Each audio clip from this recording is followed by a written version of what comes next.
So welcome all of you to my channel aspects of civil engineer. तो कैसे हैं आप लोग? तो उम्मीद करते हैं सब लोग अच्छे होंगे, अच्छे से प्रिपरेशन कर रहे होंगे एग्जाम का। तो सर्वेइंग का हमारा एग्जाम हो चुका है कंप्लीट, जो कि सबका बहुत अच्छा गया होगा। तो अब बात करते हैं हम लोग बिल्डिंग कंस्ट्रक्शन का। किसका? बिल्डिंग कंस्ट्रक्शन का, जिसका एग्जाम है हमारा कितना तारीख से? 4 मार्च को है। ओके, 4 तारीख को एग्जाम है हमारा बिल्डिंग कंस्ट्रक्शन का, यानी एक दिन आपके पास टाइम है। और आज मैं अपलोड कर रहा हूँ वीडियो, कल आप लोग का एग्जाम है। तो चलिए इस वीडियो को अच्छे से तैयार करें। और ये ऑब्जेक्टिव सीरीज का वीडियो है और देखते हैं, मैं कोशिश करूंगा एक ही पार्ट में इसे बना दूं, 2 पार्ट तक ना खींचूं। सो आप लोग बने रहे इस वीडियो के लास्ट तक और कॉपी पेन लेके बैठे और सारा ऑब्जेक्टिव नोट करते रहे। और एक बात मैं और बता देना चाहता हूँ कि ये जितना ऑब्जेक्टिव मैंने बताया है आपको इस वीडियो में, इतना सफिशियंट है बिल्डिंग कंस्ट्रक्शन के ऑल यूनिट के लिए। यूनिट वाइज मैंने डिस्ट्रीब्यूट कर दिया है। यूनिट 1 से जो ऑब्जेक्टिव थे, यूनिट 2 से, 3 से, 4 से, 5 से। ओके, तो यूनिट वाइज मैं आपको बता रहा हूँ, आप लोग ध्यान से देखिए और सबको समझिए, समझने का कोशिश कीजिए। और इस वीडियो को देखते देखते तक ही याद हो जाएगा आपको ऑब्जेक्टिव, इसी बात का गारंटी मैं दे सकता हूँ। ठीक है, तो चलिए इस वीडियो को स्टार्ट करते हैं और ऑब्जेक्टिव की तरफ बढ़ते हैं। तो सबसे पहला यूनिट जो आता है हमारा बिल्डिंग कंस्ट्रक्शन में, वो यूनिट 1 कंस्ट्रक्शन, बिल्डिंग कंस्ट्रक्शन का यूनिट 1। तो चलिए फर्स्ट क्वेश्चन है हमारा यूनिट 1 से, प्लिंथ लेवल इज, ऑप्शन है हमारा above the floor level, at the floor level, below the floor level, none of these दीज। अब देखिए, बिल्डिंग कोई भी बनता है ना, तो उसका जो फ्लोर लेवल होता है, फ्लोर लेवल है जहाँ से हमारा फ्लोर स्टार्ट होता है, तो उसके नीचे होता है हमारा प्लिंथ। ठीक है, तो प्लिंथ लेवल, यहाँ सिंपल क्वेश्चन है, क्या पूछ रहा है कि प्लिंथ लेवल किसको बोलते हैं? तो फ्लोर लेवल के जो अबव होगा नहीं, उसको नहीं बोलते हैं। तो एट द फ्लोर लेवल, जो फ्लोर लेवल के ऊपर है उस पर नहीं। तो जो फ्लोर लेवल के नीचे होता है उसे बोलते हैं हम लोग प्लिंथ लेवल। इसका आंसर हो जाएगा बी।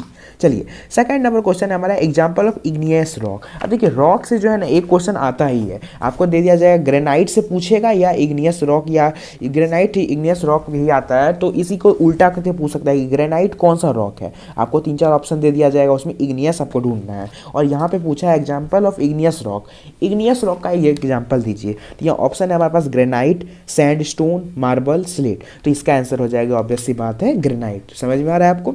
थर्ड नंबर क्वेश्चन है हमारा, इन अ मोर्टार द बिल्डिंग मटेरियल। अब देखिए, बिल्डिंग मटेरियल आपको ध्यान रखना है एक बात कि बिल्डिंग मटेरियल जो होता है सीमेंट, सीमेंट जो होता है हमारा बिल्डिंग मटेरियल होता है। क्या होता है? बिल्डिंग मटेरियल कहते हैं सीमेंट को। तो इसका ऑप्शन ए होगा।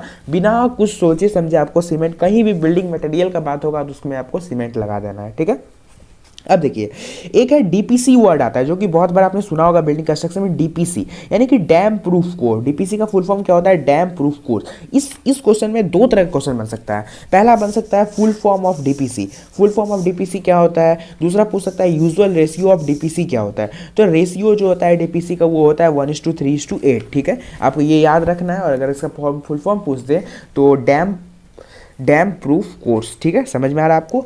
नेक्स्ट है the size of modular bricks square. ये क्वेश्चन भाई साहब इतना बार रिपीट हुआ है कि आपको इसको कंठस्थ याद रखना पड़ेगा। और ये बहुत आसान भी है, बहुत कॉमन सा बात है कि रेगुलर ब्रिक्स, ब्रिक्स क्या होता है? ब्रिक्स मतलब ईटा। ठीक है, ईट। एक रेगुलर ब्रिक्स का साइज क्या होता है? तो इसका साइज जो होता है ना, इसका डायमेंशन जो होता है वो 19x9x9। ठीक है, 19x9x9 सेंटीमीटर होता है। ठीक है, ना ही ये 10 सेंटीमीटर इंटू 10x9 होगा, ना ही ये 10x8x4 होगा, ये होगा 19x9x9। समझ में आ रहा है आप लोग को? आगे की तरफ हम लोग बढ़ते हैं। आगे है यहाँ पे artificial stone are also known है। अब देखिए, आर्टिफिशियल स्टोन को और क्या क्या बोलते हैं? कास्ट स्टोन, यहाँ पे ऑप्शन है हमारा cast stone, reconstruct stone, reconstructed stone, both A and B, या नेचुरल स्टोन। देखिए, आज सिंपल सी बात है कि आर्टिफिशियल स्टोन का जब बात हो रहा है तो नेचुरल स्टोन तो होगा नहीं, क्योंकि स्टोन के 2 टाइप्स होते हैं हमारे, एक होता है नेचुरल, एक होता है आर्टिफिशियल। तो यहाँ पे आपको नेचुरल अगर हटा दे तो हमारे पास क्या क्या ऑप्शन बच रहा है? Cast stone, reconstructed stone. तो सी इसका ऑप्शन हो जाएगा आंसर।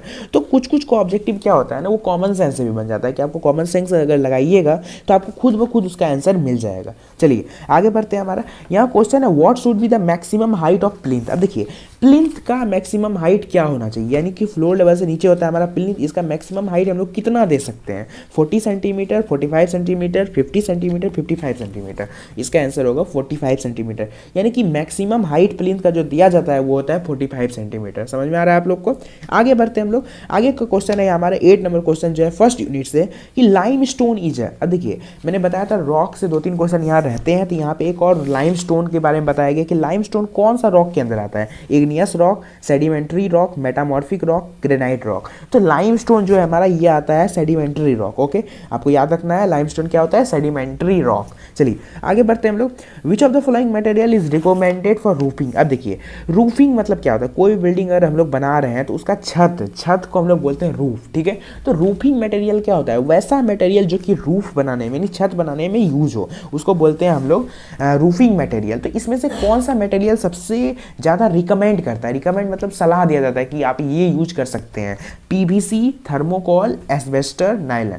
तो एस्बेस्टर को सबसे ज़्यादा रिकमेंडेड किया जाता है। एस्बेस्टर क्या होता है, एस्बेस्टर मतलब सीमेंट का बना हुआ रहता है, एक रूफ मतलब हल्का सीमेंट का बना होता है, उसमें कुछ और को मटेरियल बना होता है। और आप लोग देखे होंगे कि यहाँ जैसे कि बनता है तो करकट जिसको बोलते हैं हिंदी में कह सकते हैं आप, तो करकट दो तरह का होता है ना, एक होता है जीआई सीट होता है, ठीक है, जो कि यहाँ पे हमारा मेटल का होता है, बट ये जो होता है ये सीमेंट का बना होता है, इसका स्ट्रक्चर कुछ इस तरीके का होता है, आप लोग देखे होंगे जनरली घर में, और ये एस्बेस्टर कहलाता है इसको। चलिए नेक्स्ट क्वेश्चन है हमारा फॉर्मूला ऑफ लाइमस्टोन। ये तो भाई बचपन से हम लोग पढ़ते आ रहे हैं, 9th-10th से ही पढ़ते आ रहा है कि लाइमस्टोन का फॉर्मूला क्या होता है, CaO, CaCO3, CaOH whole two none. तो लाइमस्टोन का फॉर्मूला होता है हमारा CaCO3, ठीक है, CaCO3 यानी कि कैल्शियम कार्बोनेट को ही बोलते हैं हम लोग लाइमस्टोन। ठीक है, आगे बढ़ते हैं हम लोग यूनिट 2 की तरफ बढ़ते हैं हम लोग। यूनिट 2 क्या है हमारा, कंस्ट्रक्शन ऑफ सब स्ट्रक्चर, सुपर स्ट्रक्चर नहीं, सब स्ट्रक्चर कंस्ट्रक्शन। उसको इसमें कुछ मैं यहाँ पे 4-5 यहाँ पे ऑब्जेक्टिव मैंने सेलेक्ट किया जो कि बहुत ज़्यादा इंपॉर्टेंट है यूनिट 2 से, इसको आप दिमाग में रखिएगा, आपका एग्जाम बहुत अच्छा जाएगा। चलिए पहला यहाँ पे जॉब लेआउट या फिर layout of job is done by. अब देखिए जॉब लेआउट कैसे किया जाता है, किस किस मेथड से किया जाता है, तो इसका 2 मेथड है, एक होता है सेंट्रल लाइन मेथड, एक होता है फेस लाइन मेथड। क्या क्या, सेंट्रल लाइन मेथड और फेस लाइन मेथड। तो इसका ऑप्शन क्या हो जाएगा, बोथ ऑफ दिस। ठीक है, नन ऑफ दिस तो होगा नहीं, और यहाँ पे दोनों ऑप्शन प्रोवाइड किया गया आपको, इसलिए इसका आंसर हो जाएगा बोथ ऑफ दिस। चलिए नेक्स्ट क्वेश्चन है lower part of structure which transmit the load of soil. अब देखिए कोई भी बिल्डिंग का स्ट्रक्चर होता है, सबसे पहले नीचे में क्या देते हैं हम लोग, फाउंडेशन देते हैं। फाउंडेशन का स्ट्रक्चर कुछ इस तरीके का होता है, आप लोग पढ़े होंगे बिल्डिंग कंस्ट्रक्शन में, आपको याद होगा। तो फाउंडेशन होता है, उसका प्लिंथ होता है, उसका फ्लोर लेवल होता है। तो ये फाउंडेशन क्या करता है, फाउंडेशन जितना जो भी बिल्डिंग है हमारा उसका लोड ट्रांसमिट करता है। क्या करता है, लोड ट्रांसमिट, यानी कि जितना जो भी बिल्डिंग का लोड है वो क्या करेगा, उसको ट्रांसमिट करेगा। किस में ट्रांसमिट करेगा, सॉइल पे ट्रांसमिट करेगा, यानी कि उसके नीचे सॉइल रहते हैं ना, तो सॉइल पे वो पूरा घर का लोड ट्रांसमिट कौन करता है, फाउंडेशन करता है, आपको याद रखना है। नेक्स्ट क्वेश्चन है the raft foundation is use for. अब देखिए रैफ्ट फाउंडेशन किस चीज़ में यूज किया जाता है, पब्लिक बिल्डिंग में, ऑल बिल्डिंग में, स्कूल बिल्डिंग, बोथ A&C। तो रैफ्ट फाउंडेशन जो है पब्लिक बिल्डिंग में यूज किया जाता है और स्कूल बिल्डिंग में यूज करता है, यानी कि इसका आंसर हो गया बोथ A&C।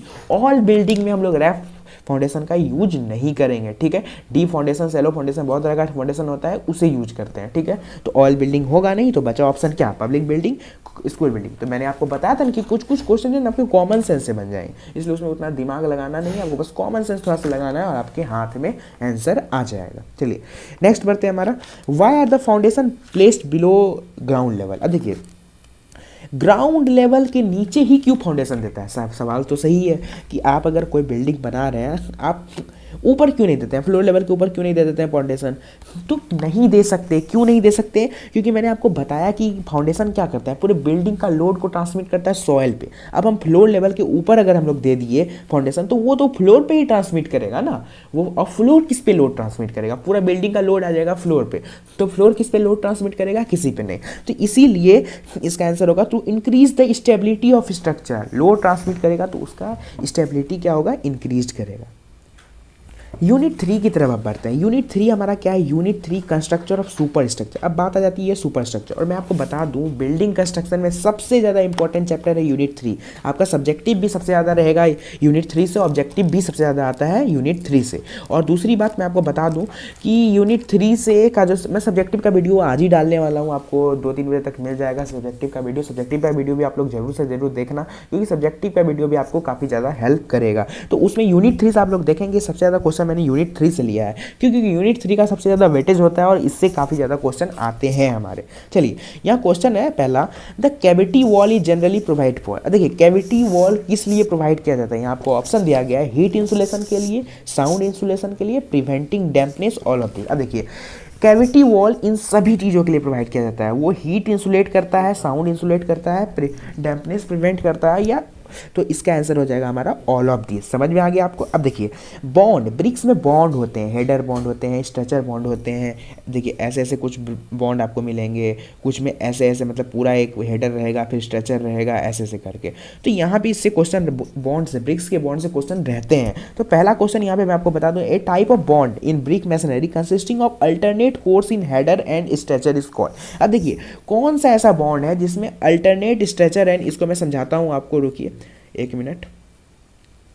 अब देखिए ब्रिक्स जो होता है ना, इसमें क्या होता है ना, जैसे कि ये आपका मान लीजिए मैं आप एक ब्रिक्स यहाँ पे बनाता हूँ, जैसे कि ये बना एक ब्रिक्स, ठीक है, इसको मैं समझा देता हूँ अच्छे से। तो ब्रिक्स में क्या होता है, ये जो होता है, ये जो लंबा वाला पोर्शन होता है इसको बोलते हैं हम लोग स्ट्रेचर। क्या बोलते हैं, स्ट्रेचर। और इस पार्ट को बोलते हैं हम लोग हेडर। तो क्या होता है ना, दो तरह का बॉन्ड जैसे हम लोग का मेनली होता है ना, तो एक होता है इंग्लिश बॉन्ड, एक होता है फ्लेमिश बॉन्ड, ठीक है। तो इंग्लिश बॉन्ड में क्या होता है और फ्लेमिश बॉन्ड में क्या होता है ये मैं आपको बता देता हूँ यहाँ पे। तो इंग्लिश बॉन्ड में यहाँ क्या होता है ना कि पहले एक हेडर का मान लीजिए ऐसे करके दिया गया, ठीक है, पहले सारा हेडर आ गया, उसके बाद क्या हुआ, स्ट्रेचर आ गया, ठीक है, ऐसे ऐसे करके मान लीजिए ये स्ट्रक्चर बना। समझ में आ रहा है आपको। और इसमें क्या हुआ ना, 1 मिनट, हाँ, तो मेरे को लगा था स्टॉप हो गया रिकॉर्डिंग, इसलिए मैं आपको बता दूं। तो जैसे कि इसमें क्या होता है ना, ये जैसे कि इंग्लिश बॉन्ड में क्या होता है, एक हेडर का रहेगा लाइन, फिर रहेगा एक स्ट्रेचर का लाइन रहेगा, हेडर लाइन स्ट्रेचर लाइन, मतलब अल्टरनेटली रहता है हेडर स्ट्रेचर। बट यहीं फ्लेमिश बॉन्ड की अगर बात करें तो फ्लेमिश बॉन्ड में क्या होता है ना कि आपको एक हेडर रहेगा फिर एक स्ट्रेचर, हेडर स्ट्रेचर, मतलब एक ही लाइन में आपको हेडर स्ट्रेचर दोनों देखने को मिलेंगे। तो समझ में आ गया आपको क्या डिफरेंस है इंग्लिश बॉन्ड और फ्लेमिश बॉन्ड में।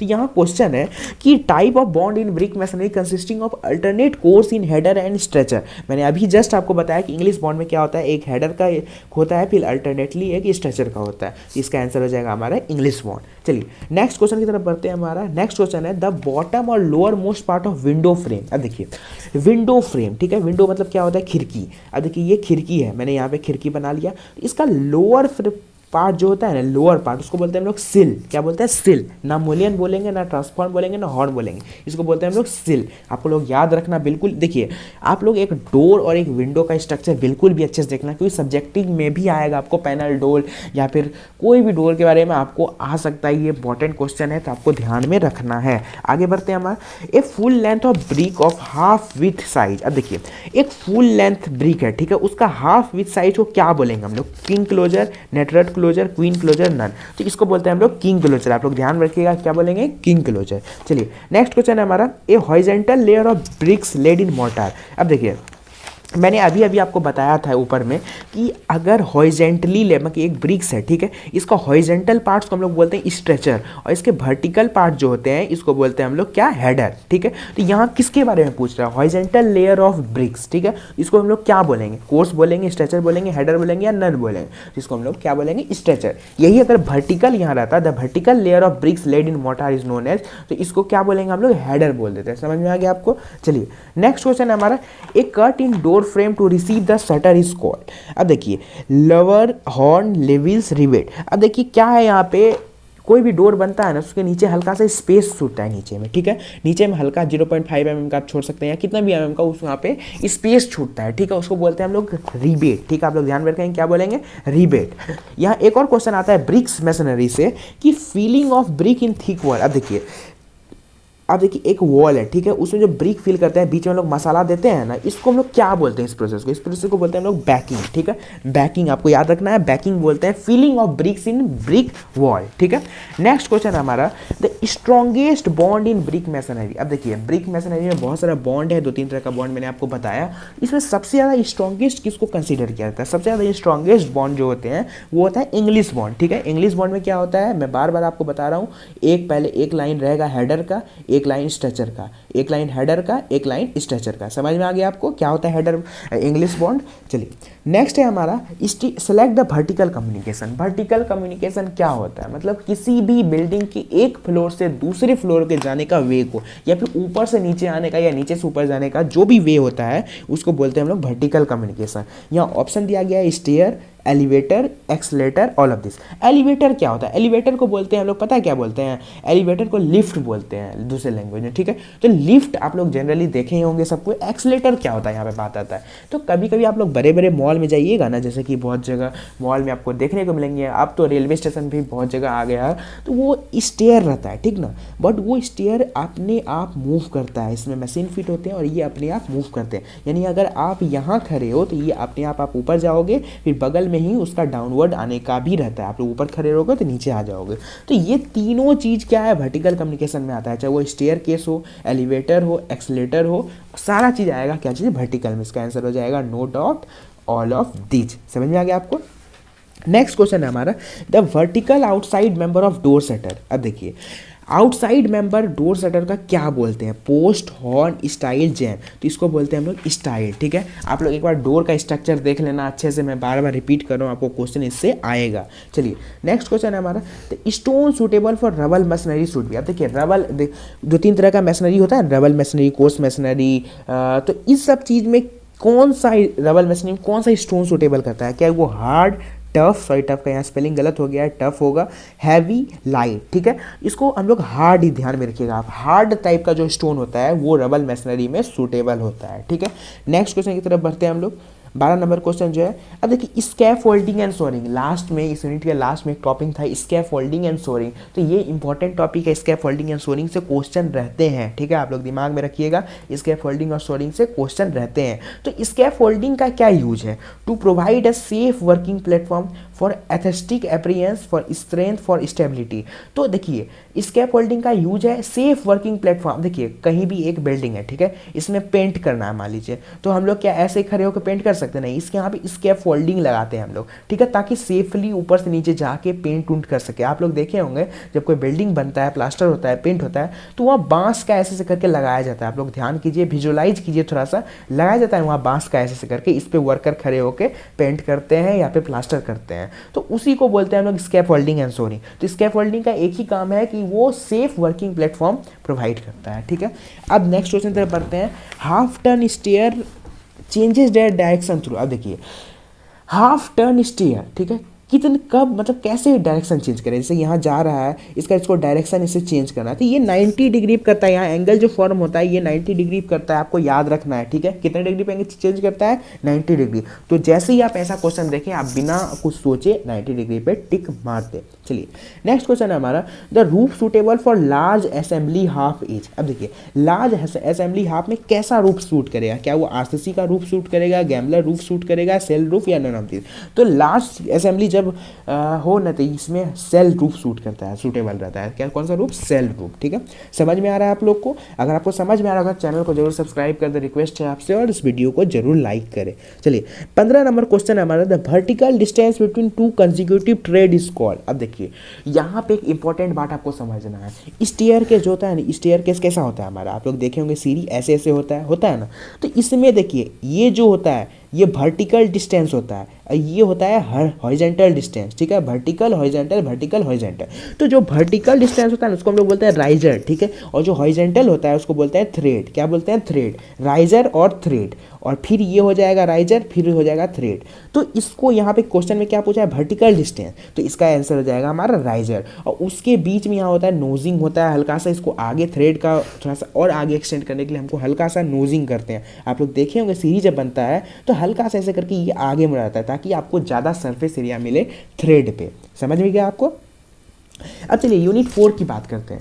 यूनिट 4 है हमारा बिल्डिंग फिनिशेस, यानी जो बिल्डिंग बनाते हैं तो उसके बाद कुछ हम लोग फिनिशिंग टच डालते हैं, उसमें डालते हैं ना लास्ट में, जैसे कि पेंट हुआ, प्लास्टरिंग, पेंट, ये सब आता है किसमें, बिल्डिंग फिनिशेस में। तो यहाँ एक क्वेश्चन है, dado in is usually provided. Dado क्या होता है, देखिए अब मान लीजिए बाथरूम बना, ठीक है, यहाँ पे आप डाले हैं शावर डाले हैं या नल डाले हैं, तो उसके नीचे हम लोग डैडो डालते हैं। क्यों डैडो डालते हैं, डैडो का काम होता है वाटर प्रूफिंग। मैंने प्रीवियस वीडियो में भी बिल्डिंग ड्राइंग में भी बताया था कि डैडो का काम होता है वाटर प्रूफिंग। अब देखिए पानी गिर रहा है मान लीजिए, तो वो कहाँ जाएगा, वॉल पे पड़ेगा। अब वॉल पे अगर हम लोग डेली पानी लगाएंगे तो वहाँ पे प्रॉब्लम आ सकती है कि नहीं आ सकती है, जरूर आ सकती है। तो उसी प्रॉब्लम से बचने के लिए हम लोग क्या करते हैं, वहाँ पे यूज करते हैं हम लोग डैडो डालते हैं, ठीक है। डैडो जनरली होता है टाइल या मार्बल का बना हुआ रहता है, इस बात को आप लोग ध्यान में रखिएगा। चलिए नेक्स्ट है, अब देखिए colour the pigment in paint is mix to give desire. अब देखिए पिगमेंट मतलब कलर होता है, ठीक ना। क्लोरोफिल आप लोग बचपन में पढ़े होंगे, क्लोरोफिल होता है लीफ में। क्यों होता है? क्लोरोफिल ग्रीनिश इफेक्ट देता है, यानी कि ग्रीन लीफ का जो कलर होता है ग्रीन, वो किसकी वजह से होता है? क्लोरोफिल। तो फिलहाल हमें बायो में तो जाना नहीं है, अभी इंजीनियरिंग कर रहे हैं, इंजीनियरिंग पे ध्यान देंगे। तो कलर में जो पिगमेंट होते हैं, सॉरी पेंट में जो पिगमेंट होते हैं उससे का क्या प्रॉपर्टीज होता है, वो क्यों डाला जाता है? तो कलर, हमको डिजायर कलर मिले इसलिए डाला जाता है। किस लिए डाला जाता है? ताकि हमें डिजायर कलर मिले। चलिए नेक्स्ट क्वेश्चन है हमारा जीआई सीट। मैंने बताया था दो तरह का रूप होता है, एक जीआई सीट और एक होता है एल्बेस्टो। तो इसमें जीआई सीट क्या होता है? फायर प्रूफ होता है, लाइट वेट एंड ड्यूरेबल होता है, no maintenance, all of this. अब मैं जीआई सीट का आपको प्रॉपर्टी बताऊं तो वो चदरा हुआ, ठीक ना, वो चदरा हुआ जो कि मेटल का होता है, तो फायर प्रूफ होता है, क्योंकि मेटल में आप आग लगाओगे आग नहीं लगेगा ना, तो लगेगा सोडियम में लगेगा, मतलब कुछ कुछ में लगेगा, मतलब यहाँ पे इसमें नहीं लगेगा, ठीक है। तो फायर प्रूफ हो गया।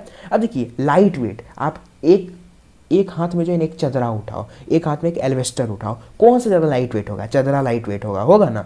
तो इसलिए ये लाइट वेट होता है, ड्यूरेबल। आप लोग देखे होंगे जब एल्वेस्टर पे बंदर उंदर कूदता है तो वो टूट जाता है, उसमें क्रैक आते हैं, बट यही अगर चदरा पे कूदेगा तो वो टूटेगा नहीं, थोड़ा सा झुकेगा बट वो टूटेगा नहीं, इसलिए ड्यूरेबल होता है। दूसरा बात, इसमें कोई मेंटेनेंस नहीं होता। आप क्या मेंटेनेंस, अब लगा दिए रूप में, मान लीजिए चदरा, उसमें क्या मेंटेनेंस करना है? उसमें आपको पानी डालना है, उसको आपको सनरूफ से बचाना है, सनलाइट से बचाना है, नहीं, कुछ भी मेंटेनेंस नहीं है, इसलिए इसका आंसर हो जाएगा ऑल ऑफ दीज। समझ में आ गया आपको? एक क्वेश्चन है यहाँ पे, turpentine oil is used in paint as. अब देखिए टर्प्यूटाइन ऑयल पेंट में क्यों दिया जाता है, क्या यूज है इसका? Drier, vehicle, carrier, thinner. तो थिनर के तौर पे, थिनर मतलब क्या होता है? अब देखिए कोई भी पेंट जो होता है वो बहुत ज़्यादा गाढ़ा होता है, तो उसको हम लोग अगर ऐसे यूज करेंगे ना तो बहुत ही मोटा लेयर फॉर्म हो जाएगा। अब देखिए कोई डोर है, उस पर अगर मोटा सा लेयर चल जाएगा तो वो खुद मोटा रहता है और मोटा हो जाएगा, जो कि देखने में एक डिसेंट सा लुक नहीं देगा, इसलिए हम लोग उसमें थिनर मिलाते हैं। या फिर केरोसिन ऑयल देखे होंगे आप लोग घर में, अगर कोई पेंट करता है तो उसमें केरोसिन ऑयल लगाता है ना, देता है, ताकि वो पतला हो जाए और उस पर थिन कोटिंग आए, ना कि थिक कोटिंग आए। तो इसीलिए थिन कोटिंग, पेंट की कोटिंग को थिक करने के लिए हम लोग थिनर यूज करते हैं। तो टर्प्यूटाइन ऑयल भी एक तरह का थिनर है, ठीक है, समझ में आया आपको? चलिए नेक्स्ट है हमारा, floor consist of dash part. अब देखिए फ्लोर का कितना पार्ट होता है? तो 2 पार्ट होता है, सब छोटा मोटा बात है, आपको दिमाग में रखना है। अब देखिए यहाँ क्वेश्चन है, the type of roof suitable in plain where rainfall is much. देखिए एक ऐसा जगह है, आपको एक कंडीशन दिया है कि जहाँ का टेम्परेचर बहुत हाई है, क्या है? टेम्परेचर बहुत हाई है, और वहाँ पे प्लेन और रेनफॉल बहुत ज़्यादा होता है, रेनफॉल यानी कि बार बार रेनफॉल हो रहा है, तो उस जगह पे कैसा रूफ डालेंगे हम लोग? Pitch and sloping roof, flat roof, shell roof, none roof. तो यहाँ पे हम लोग फ्लैट रूफ डालेंगे, ठीक है, क्योंकि टेम्परेचर हाई है। देखिए टेम्परेचर हाई है और उसमें हम लोग पिच और स्लोपिंग रूफ नहीं डाल सकते, सेल रूफ नहीं डाल सकते, तो हम लोग डालेंगे फ्लैट रूफ। समझ में आ रहा है आपको? चलिए 7 नंबर क्वेश्चन है हमारा, the finishing of mortar joint is term है। अब देखिए मोर्टार जॉइंट, देखिए मैंने बताया था यहाँ पे, जैसे कि कोई भी ब्रिक्स हम लोग डालते हैं तो उसके बीच में हम लोग मसाला देते हैं, तो उसका फिनिशिंग जो होता है उसको बोलते हैं मोर्टार जॉइंट, बोलते हैं ना उसको। तो मोर्टार जॉइंट के फिनिशिंग को क्या बोलते हैं? पेंटिंग नहीं बोलेंगे, प्लास्टरिंग नहीं बोलेंगे, वर्निशिंग नहीं बोलेंगे, तो उसको बोलेंगे पॉइंटिंग। क्या बोलेंगे? पॉइंटिंग। चलिए डिफेक्ट इन प्लास्टरिंग, ये क्वेश्चन आपको सब्जेक्टिव में आ सकता है, what are the defect in plastering, plastering में क्या क्या डिफेक्ट हमारा हो सकता है। तो इसी से एक ऑब्जेक्टिव मैंने यहाँ उठाया है कि which is not a defect in plastering, कौन सा इसमें से डिफेक्ट नहीं है प्लास्टरिंग का, है नहीं है, ठीक है, क्या है? नहीं है। तो चलिए यहाँ पे 1 मिनट रुक जाइए। तो यहाँ डिफेक्ट इन प्लास्टरिंग, कौन सा डिफेक्ट नहीं है प्लास्टरिंग का? तो फ्लैकिंग, पीलिंग, रबिंग, सॉफ्टनेस। तो रबिंग जो होता है ये डिफेक्ट नहीं है प्लास्टरिंग का, फ्लैकिंग हो सकता है, पीलिंग हो सकता है, सॉफ्टनेस। यही अगर आपको देता which of the flaking is a defect of plastering, आपको ये सारा ऑप्शन यहाँ पे, आपको इसमें से कोई भी एक ऑप्शन दे देता था, आपको दिमाग लगा के वहाँ सेलेक्ट करना है। अब देखिए एक और क्वेश्चन है यहाँ पे, यहाँ पे AC sheets are use as roofing material because. अब देखिए जीआई सीट हो गया था, तो एसी सीट के बारे में लोग बात करते हैं। तो एसी सीट को क्यों यूज करते हैं? ये फायर असिस्टेंट है, create less noise, sound proof, तो ऑल ऑफ द अबव। इसका आंसर होगा हमारा ऑल ऑफ द अबव। आप लोग टिक कर लेना, मैंने टिक नहीं किया है, इसका भी आप लोग रबिंग टिक कर लेना। तो एसी सीट्स जो होते हैं रूफिंग मटेरियल में क्यों यूज करते हैं? क्योंकि ये भी फायर असिस्टेंट होते हैं और ये लेस नॉइज प्रोड्यूस करते हैं और ये साउंड प्रूफ होते हैं, इसलिए इसका आंसर हो जाएगा ऑल ऑफ द अबव। एक क्वेश्चन यहाँ पे, ऑयल वार्निश, ऑयल वार्निश एक मटेरियल होते हैं, इसका क्या क्या कंपोनेंट होते हैं? Resin and spirit, oil wax and resin, resin oil and turpentine, spirit oil and wax. तो इसका आंसर होगा हमारा ऑयल वैक्स एंड रेजिन। यानी ऑयल वार्निश में होता है, ऑयल होता है, वैक्स होता है और रेजिन होता है, दिमाग में आप लोग रखिएगा। चलिए नेक्स्ट क्वेश्चन है हमारा, thinner is used to use in paint to, अब देखिए मैंने आपको बताया था कि यहाँ पे कि थिनर को क्यों यूज करते हैं हम लोग, increase the spread of paint, increase workability, thin the paint, all of the above. तो मैंने बताया था आपको थिनर को क्यों यूज करते हैं, ताकि पेंट को हम लोग जो है ना थिन कर सके, यानी कि मैंने बताया था ना आपको कि अगर हम लोग बिना थिनर यूज किए हुए पेंट करते हैं तो वो काफ़ी मोटा लेयर प्रोड्यूस करता है जो कि डिसेंट नहीं लगता है देखने में, इसलिए ये ऑप्शन तो हो ही जाएगा। दूसरा, स्प्रेड ऑफ पेंट, पेंट को हम लोग स्प्रेड करते हैं, वो फैलता है, स्प्रेड करते हैं ना हम लोग पेंट, मतलब कि अगर ऐसे मोटा ऐसा पेंट मतलब बिना थिनर यूज़ किए उसको अगर एक जगह रहेंगे तो वो एक ही जगह रह जाएगा, लेकिन अगर वही इसमें थिनर लगा के यूज़ कर रहे हैं तो वो पेंट फैलेगा एक दूसरे जगह जगह, तो इसलिए उसको बोलते हैं स्प्रेड ऑफ पेंट के लिए यूज़ करते हैं। और वर्केबिलिटी, वर्केबिलिटी क्या होता है, ईज ऑफ एक्सेस, मतलब उसको किस सिंपल वे में यूज कर सके, तो हमें बिना थिनर मिलाए पेंट को यूज करना थोड़ा ज़्यादा टफ होगा, वहीं अगर उसे थिनर मिला देते हैं तो वो थोड़ा आसान हो जाता है यूज करना, इसलिए इसका ऑप्शन होगा ऑल ऑफ द एबव, इसका आंसर करेक्ट आंसर होगा।